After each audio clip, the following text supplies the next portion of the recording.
কলেজে যারা পড়াশোনা করতো তাদের করতো, তাদের প্রেশার ক্রিয়েট করে তাদেরকে পড়িয়ে না, প্রচুর কাজ। তো তারা কাজ দেখাবে রামানন্দ বাবু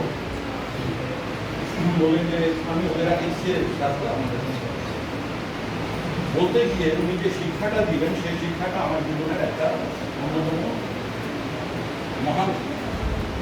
রামানন্দবাবু ওনাদের কাজগুলো দেখলেন, কি বলতো দু তিনটে কাজ দেখলে বোঝা যায় যে এ কেমন থাকছে। আর ওনারা তো বহু কেউ ওনারা দেখে দেখে বলে ঠিক আছে আজ তো ওটা খুব ভালো করে, তো তোমরা ছবিটা আঁকো। ছেলেটি বললো স্যার ঠিক নেই, ওগুলো ঠিক নেই বলতে বলে যখন মুড আসে তখন 8 ঘন্টা 10 ঘন্টা কাজ করছি, রাত দিনে কাজ করছি। বলে এই মুডটা কতদিন থাকে তোমার? বলে এটা 7 দিন হতে পারে, 10 দিন হতে পারে। কেবল অমুড যখন হয়ে যায় তখন কি করে? তখন বলে এই অমুডটা কতদিন চলতে পারে? 1 দিন 2 দিন? বললো না স্যার 10-15 দিনও হতে পারে। বললো দেখো বাবা, আমি ওইভাবে ছবি আঁকাটাকে দেখি না, খুব মন দিয়ে ছবি আঁকা, আমি ওইভাবে ছবি আঁকাটাকে দেখি না। আমি প্রত্যেকদিন সকালবেলায় ঘুম থেকে উঠে সংসার আমাকে ব্যতিব্যস্ত করে তোলার আগেই একটা ছবি আঁকি। আমার রঙগুলি সব রেডি করা থাকে, আমি একটা ছবি এঁকে দেবো। আমার কাছে মনে হয় ছবি আঁকাটা হলো মনের খোরাক। আমরা যেরকম ভাত খাই, তোমাকে ভাত খাওয়ার কথা কাউকে মনে করিয়ে দিতে পারে, তুমি বলে দেয় ভাত তোমার খিদে পেয়েছে, ভাত খাও। তো আমার মনের খিদে মেটাই আমার ছবি না। তো আমি বাবা একটা জিনিস কিছুতেই বুঝতে পারি না যে মনকে 10 দিন 15 দিন অবুক্ত করে রাখা যায়।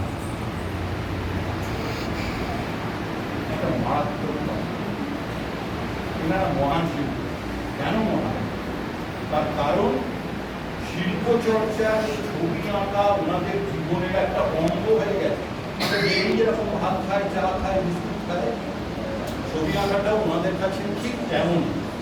এই যে তার জীবন এবং ছবি, এগুলোকে তুমি আলাদা করতে পারবে, এটাই হলো মহান শিল্পী হওয়ার।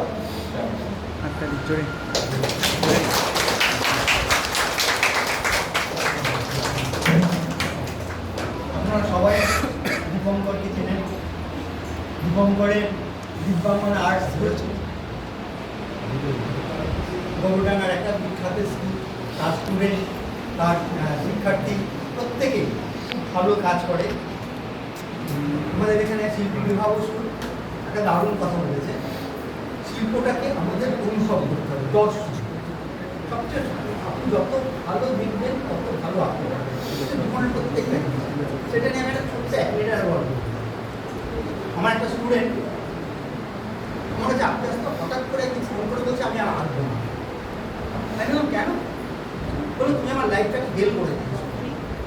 আমি ভেবে অবাক হয়ে গেলাম, আমি তার লাইফ ফেল করে দিয়েছি। আমি বললাম কোনো কারণে ডিস্টার্ব আছে।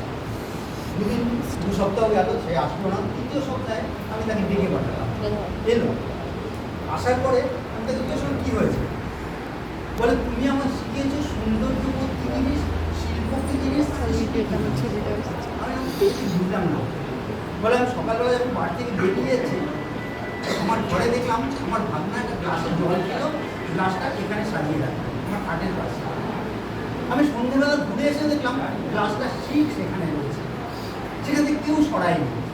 আমি ভীষণভাবে রাগারাগি করলাম, কেন তাদের চোখে সেটা পড়লো না? আমি পড়িনি, কী হয়েছে আর কি হয়? বলে না, তুমি আমার শিখিয়েছো সৌন্দর্য কি জিনিস, শিক্ষা কি জিনিস। তা আমি বলি সেটা তুই শিখেছিস, তো বাড়ির লোক তো শেখেনি। আমি বলি সেটা কিন্তু তুমি আমার সর্বনাশটা করেছো। ভালো জিনিসটা তুমি আমায় শিখিয়েছো, সেটা যদি আমি এখন দেখা যাচ্ছে যে আমি প্রত্যেকটা জিনিস সেটা খুঁজে না পাই, আমি নিজে একটা মানে অসন্তুষ্টিতে ভুগি। আমি তাই প্রত্যেককে একটা কথা বলবো, শিল্পটাকে নিজের মধ্যে ধারণ করতে হবে, সৌন্দর্যটাকে ধারণ করতে হবে। তার মধ্যে দেখেছিলাম সেই জিনিসটাকে সত্যি ধারণ করেছে। এবং সর্বশেষ বলি, সে এতটা একনিষ্ঠভাবে কাজ করতো, পরবর্তীতে সে ড্যান্স শিখে মিঠুন চক্রবর্তী ড্যান্স বাংলা ড্যান্সে তিনি পারফর্ম করেছে। তার নাম হচ্ছে গৌতম সাহা। তা আমি সেটাই বলবো যে এত অল্প সময়ের মধ্যে এত ভালো কাজ করছে, এত জিনিসটাকে শিল্পটাকে ধারণ করেছে, যার ফলে সে যেমন করে আঁকাটাকে ধারণ করেছে, সৌন্দর্যটাকে তেমন করে নাচটাকে ধারণ করেছে। আমি প্রত্যেককে একটা কথাই বলবো, সৌন্দর্যকে ধারণ করো এবং সবচেয়ে ভালো দেখতে যত ভালো অবজারভেশন হবে তত সুন্দর আঁকা হবে, তত সুন্দর